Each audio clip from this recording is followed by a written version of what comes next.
What if one of the most famous pilots in history didn't simply disappear, but vanished into one of the greatest unsolved mysteries of all time?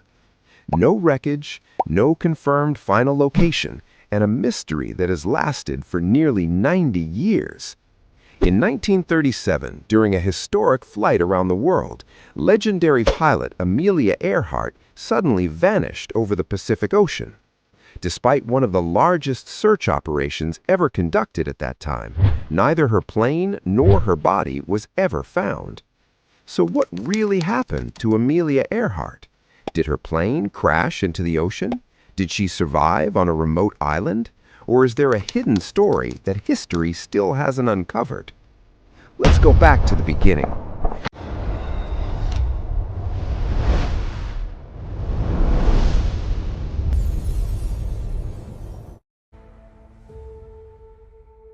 Before her disappearance, Amelia Earhart was already a global icon.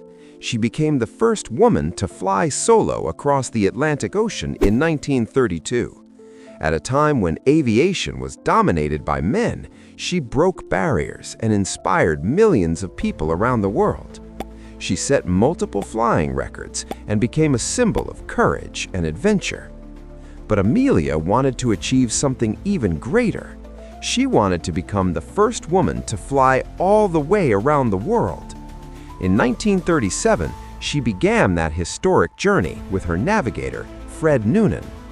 They were flying a specially modified aircraft called the Lockheed Electra 10E.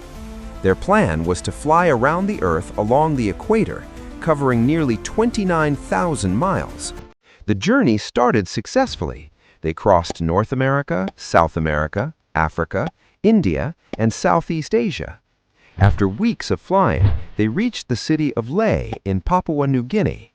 By that point, most of the journey was already complete. But the most dangerous part of the trip was still ahead. On July 2, 1937, Amelia Earhart took off from Lae for the next destination. Her target was Howland Island, a tiny island located in the middle of the Pacific Ocean. Finding this island was extremely difficult.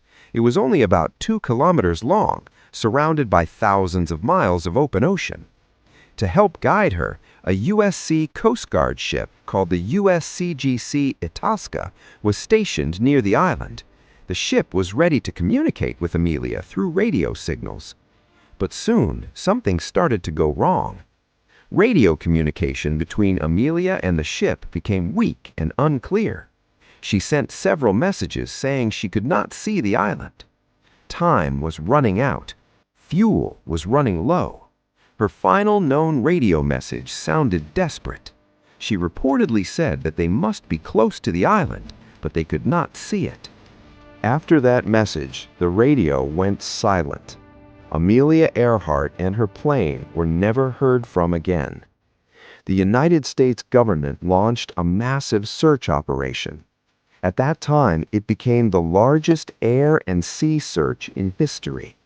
Ships and aircraft searched more than 250,000 square miles of ocean, but they found nothing. No confirmed wreckage, no clear evidence, no final answers. Eventually, the search was called off. Amelia Earhart was officially declared lost at sea. Over the years, many theories have tried to explain what really happened. The most widely accepted theory is that Amelia simply ran out of fuel while searching for Howland Island. Without enough fuel, the plane may have crashed somewhere in the deep Pacific Ocean. Because the ocean there is extremely deep, the wreckage might still be hidden today. Another theory suggests that Amelia may have landed on a remote island called Nikumaroro. Some researchers believe she may have survived there for a short period of time. Old artifacts and bones discovered on the island sparked new debates among historians. However, the evidence is still not conclusive. There is also a controversial theory that claims Amelia was captured by Japanese forces before World War II. But most historians believe there is very little reliable evidence supporting this idea. Despite decades of research and modern technology, the mystery still remains unsolved. Amelia Earhart's disappearance continues to fascinate historians, researchers, and explorers around the world. Because sometimes the greatest mysteries in history are the ones that never get a final answer. So, the question remains, did Amelia Earhart crash into the Pacific Ocean? Or is there still a hidden story waiting to be discovered?